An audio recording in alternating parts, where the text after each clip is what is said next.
So I've been using a lot of Mega Lopunny teams lately. Mostly just because I accidentally typed Mega Lopunny into Pokemon Showdown instead of Hentai Haven, but I thought I might as well go ahead and use it anyway, because it's got some good things about it. It's faster than Tapu Koko, that's pretty good. It's faster than Ash Greninja too, but it doesn't really do much for you, because you defo just get owned by Water Shuriken if you switch into Spikes like more than one time. So that could be better. Oh, another good thing about it is that it can miss high jump kick. So when that happens, maybe you can finally convince yourself to quit playing this awful game. So that's probably its greatest asset, really. This team was made by some guy. I can't remember his handle. It was in the like weekly research thread for Lopunny Week, and it's built around Doom Desire Jirachi, because if you Doom Desire and then you have Lopunny out and they switch like a Clefable or a Mew or like a Celesteela or something into it, then they'll get hit by the Doom Desire on that turn and they probably won't love it. And it's also got Power Up Punch to just sort of fully take advantage of that setup, and also because that's like kind of the only good Mega Lopunny set anymore. He also probably did it just because it was called Doom Desire, but he didn't mention that part in his post. Rest of the team definitely looks like a team. It's got a Greninja and a Landorus in there. That passes inspection. I watched PDC's like 30-minute long video on Team Preview and how you're supposed to interpret it and what information it gives you. And then I definitely just clicked Jirachi 3 seconds after this battle popped up.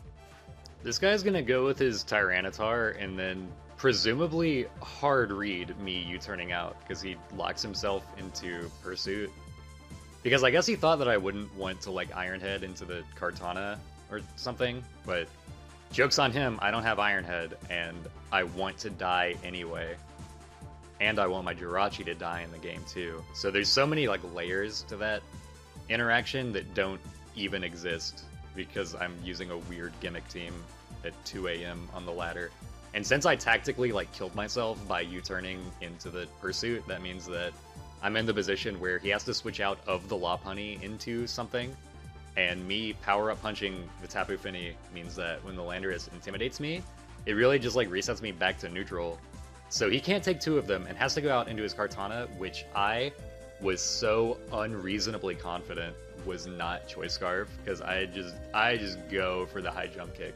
I could give you some bullshit about why I thought that wasn't Choice Scarf Kartana, like oh I found this guy's Tinder profile and he's a Sagittarius moon, so I don't think he's likely to be going for those aggressive Scarf Kartana plays, but I don't need to impress you. I just did it because I loved it, and it worked, so that means that it was smart and good.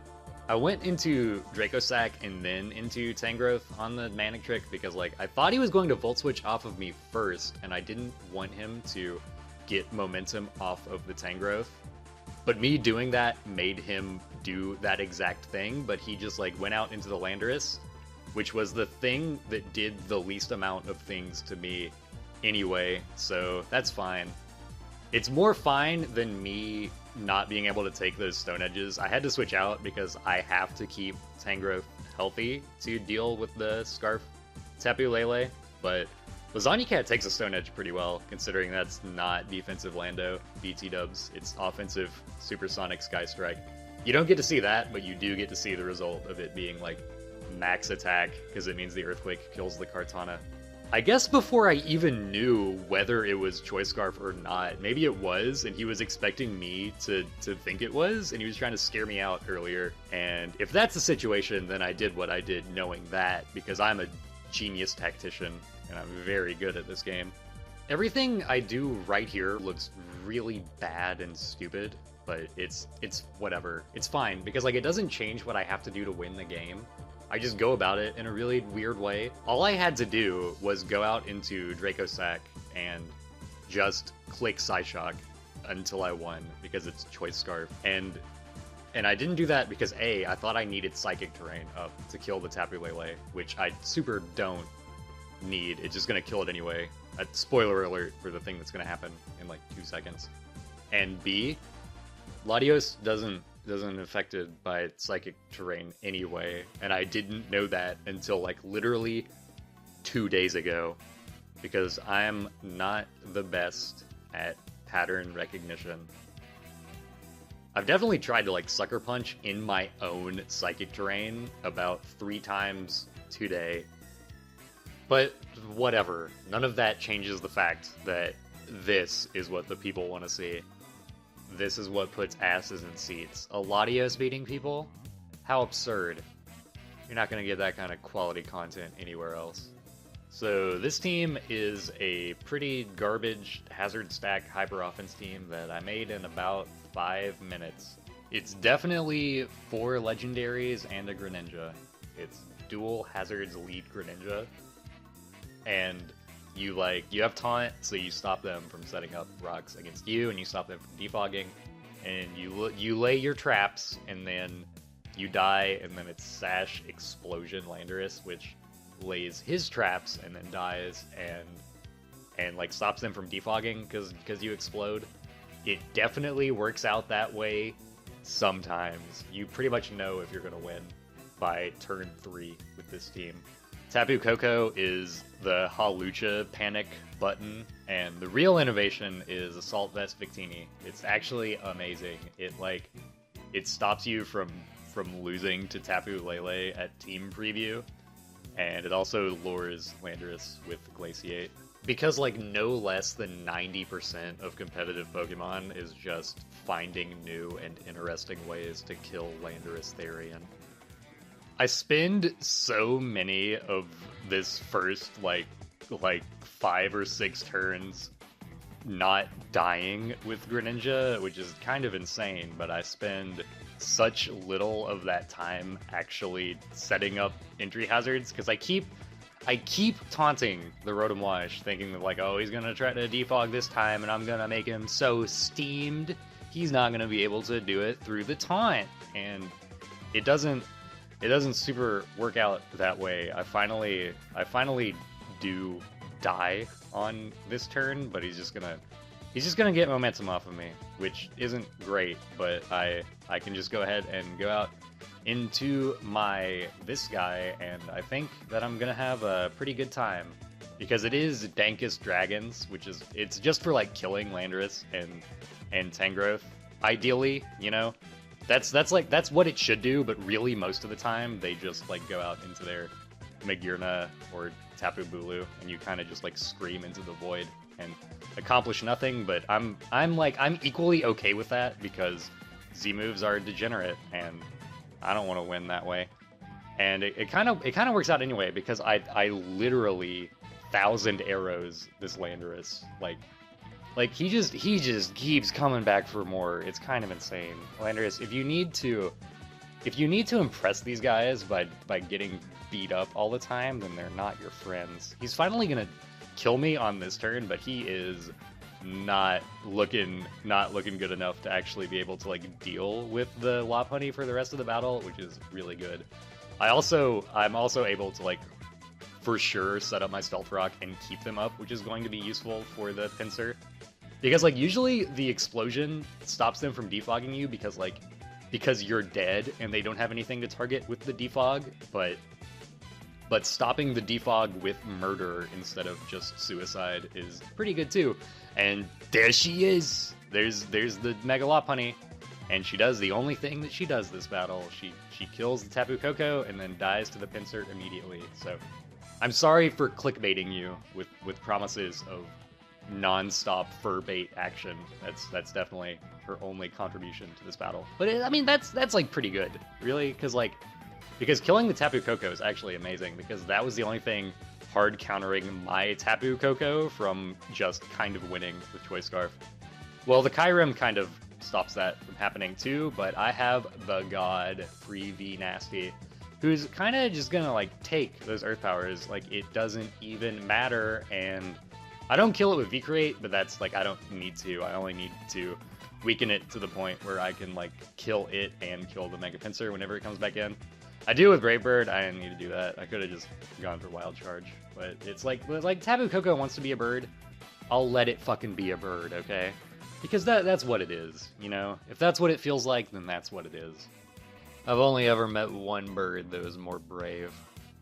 And he's dead now. And I know I have to move on, but it's just so hard. Every day without Talonflame is just so fucking hard. I ostensibly made this team around Porygon Z and Lopunny, but the Porygon Z does nothing this battle, so don't even worry about it. Just like forget that it's there. It does even less than you're expecting. It's not even like I sack it or I double switch with it. I don't send it out this battle. But it's Nasty Plot Z Hyper Beam, because I thought that would help me kill like Celesteela's and Toxapex's for Lopunny. And I'm too much of a worthless hipster to use Lopunny with a wall breaker that's actually good in any way, but just having it on the team made me feel confident enough against balanced teams that I thought I didn't have to use Power Up Punch on Lopunny and its Fake Out Quick Attack. And that actually matters this battle, so I guess that's kind of important. The actual MVP is still Assault Vest Victini. The Landorus is a Landorus. It's Choice Scarf, Defog, Kartana, just to like clear rocks for Victini. And because if I do kill like Celesteela's and Scizors with the Porygon Z, then it will be good. And then Toxapex is my don't lose to Greninja button. And also still kind of Hawlucha, but not really, because it doesn't even have Scald, so that probably isn't going to work out very well. And it's also especially defensive, and I don't know if Haze will make me not die, but it's fine, okay? It's fine. So with this Glaciate Victini, I usually try to like bait the Landorus in, or at least try to finesse it even slightly, but I don't know why I've been doing that when I don't need to make that happen at all, because it'll just come to you. It's so free that it's the literal first thing that happens in this battle. And that means that now this guy kind of has to choose his thing that he wants to get fucked up really badly. And he chooses the Magearna, which is actually great, because that means that you can pretend that the reason its HP is so low is that I was able to lure it in with the Hyper Beam Porygon Z. So if you choose to believe that, I won't take it away from you. I have to go out into my guy with the most legs to deal with this Greninja, because his number of legs make him so balanced that none of these like 5 Dark Pulses in a row are going to flinch him. And I end up just forcing the Greninja out, and he goes out into his Medicham, and it's going to have to take a shitload of chip damage real quick. Normally, my switch into that would be free V Nasty, but that's also my switch in to Magearna, Choice Scarf Latias, and Choice Scarf Kartana, so I thought that it was way more important for me to just get like all the chip damage on it with Rocky Helmet, because I knew that he was probably going to Ice Punch, and that's defo what he does, but now the Medicham is so low that it's not going to be able to do like any of its Medicham bullshit to me for the rest of the game. And this guy's Landorus is not looking great either, so he has to go out into his Latias. I don't agree with this. Like, I think he should have gone into his Kartana, because if he did that, I would have switched out, and I would have thought that it was Choice Scarf Kartana for like the rest of this battle, and I would have played it so much differently, rather than just knowing that the Latias was Choice Scarf. I realize at this point that I'm not going to be able to like finesse a sweep with my Choice Scarf Kartana, so I thought it was way more valuable to me to just like defog away the Stealth Rock so I can get more switches into free V Nasty against his Latias. But then I kind of fucked that up really bad. I kind of shit the bed so much worse than I need to, because like I thought he was going to lock himself in a Draco Meteor for some reason. And even if he had, I should have just sacked the Porygon Z, because it's doing nothing for me this battle. But I was so scared that if I did that, he would have killed me with a Choice Scarf Kartana. Even knowing that that was Choice Scarf Latias, I was so scared that it was Choice Scarf Kartana. Like given no information in the first battle, I was like, oh no, it's fine, I can high jump kick it. But given all the information in the world, I still go out into my legs and and knock off the fucking imaginary choice scarf on this turn. So yeah, I would describe myself as a skeptic. Think for yourselves. And I'm kind of gonna go ahead and win with my Mega Lopunny real quick, assuming that I can hit 2 high jump kicks, but not to betray the ending of this replay, but there's a reason that I chose to show it to you, and that I didn't choose to throw my laptop against the wall, and I do actually manage to land 3 high jump kicks in this battle. I'm pretty sure. 3? Yeah, I think so. I don't know, 2 or 3. However many it was enough to probably make you think that high jump kick is an okay move, but high jump kick is the worst move in the game by far.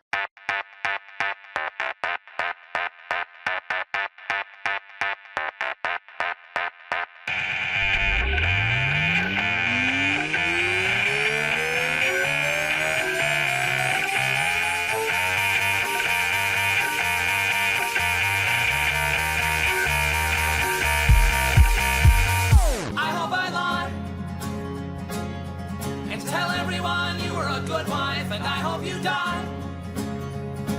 I hope we both die.